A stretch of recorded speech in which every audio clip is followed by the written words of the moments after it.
Health officials say a 2-year-old Cottage Grove girl is the first person to die from the flu this season. She passed away at Children's Hospital last Thursday. State health officials say the high number of hospitalizations so far this season is alarming, and the concern is that flu cases can last until May.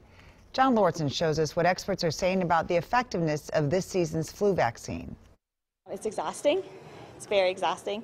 But, I mean, it comes and it goes, and you just make the best of what you can do inside. Even with flu shots last winter, Lauren Edwards says influenza made the rounds at her Egan home.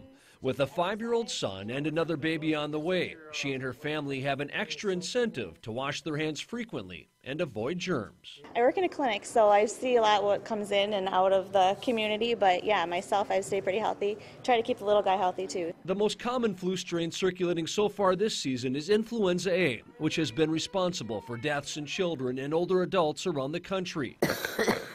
Here at home, the Department of Health says there have been nearly 1,800 flu-related hospitalizations so far. Certainly a steep number. What's concerning is that those numbers have gone up so quickly. It looks like it's going to be a relatively severe season this year. With the spike in flu cases, epidemiologist Karen Martin would like to see more people get vaccinated. By late November, only 39% of people 6 months and older had received their flu vaccine. You might think, well, I'm pretty healthy, I don't really need the protection. But the truth is that, if you don't get sick, you can prevent other people who might not be as lucky from becoming very ill.